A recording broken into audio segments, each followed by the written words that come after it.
Hi friends, Radhika টিপসে আপনাদেরকে স্বাগতম।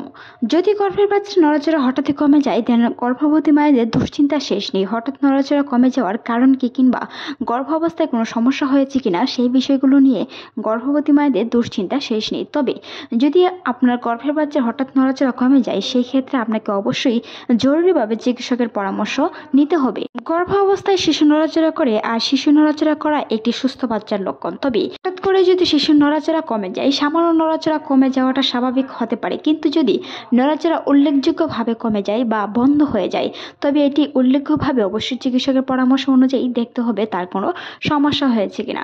গর্ভের বাচ্চার নড়াচড়া কমে গেলে সেই হিসেবে গর্ভবতী মায়ের বিশেষ কিছু করণীয় রয়েছে। এর মধ্যে একটি পর্যবেক্ষণ হলো ডক্টরের সাথে যোগাযোগ করা। এটি সবচেয়ে গুরুত্বপূর্ণ পদক্ষেপ, কারণ সেই সময়টাতে ডক্টর একটি কার্ডিওটোগ্রাফ এন্ড সিডিসি ব্যবহার করে আপনার শিশুর হৃদস্পন্দন পরীক্ষা করতে পারে এবং প্রয়োজনীয় পরামর্শ দিতে পারে। এছাড়াও ডক্টরের সাথে যোগাযোগ করার পর কিছু সময়ের জন্য বিশ্রাম নিতে হবে, সেই সাথে সাথে কিছু খাবার পান করতে হবে, অনেক পানি পান করতে হবে। এরপর কিছুক্ষণ ধরে শুয়ে থাকার পর্যবেক্ষণ করেন শিশু নড়াচড়া করছে কিনা, সেই বিষয়গুলো খেয়াল রাখুন।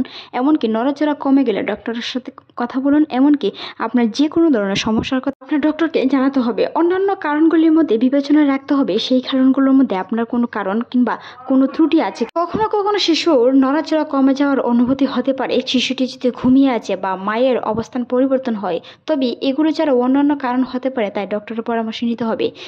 ক্ষিক গণনা করুন। কিছু ক্ষেত্রে ডক্টররা ক্ষিক গণনা করার পরামর্শ দিতে পারে, তবে এটি আপনি দিনে একটি নির্দিষ্ট সময়ের মধ্যে আপনার শিশুর নড়াচড়া গণনা করতে পারেন, এবং যদি নড়াচড়ার সংখ্যা স্বাভাবিকের চেয়ে কম হয় তাহলে ডক্টরকে জানাতে হবে। সেই সাথে সাথে অতিরিক্ত সতর্কতা অবলম্বন করতে হবে। হঠাৎ করে যদি বাচ্চার নড়াচড়া কমে যায় স্বাভাবিকের তুলনায়, সেই সময়টা তো উদ্বিগ্ন হতে চলবে না, সেই সাথে সাথে কিন্তু দুশ্চিন্তাও করা যাবে না।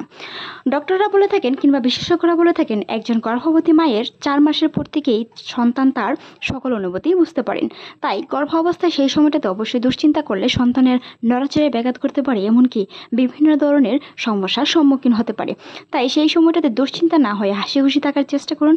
প্রিয়জনদের সাথে হাসি খুশি কথা বলুন, এমনকি একটু সময় বিশ্রাম নিয়ে বা শুয়ে থেকে শিশুর গণনা করার চেষ্টা করুন নড়াচড়া করছে কিনা, কিংবা অনেক সময় শিশু ঘুমিয়ে থাকার কারণে কিন্তু নড়াচড়া কমে যেতে পারে।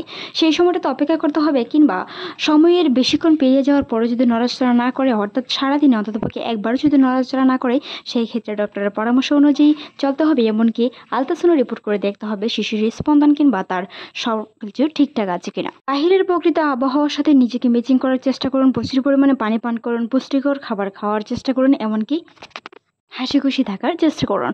আজকের এই ভিডিওটি এই পর্যন্ত। ভালো লাগলে সাবস্ক্রাইব করবেন, সেই সাথে আপনার মূল্যবান মতামত জানাতে ভুলবেন না। ধন্যবাদ।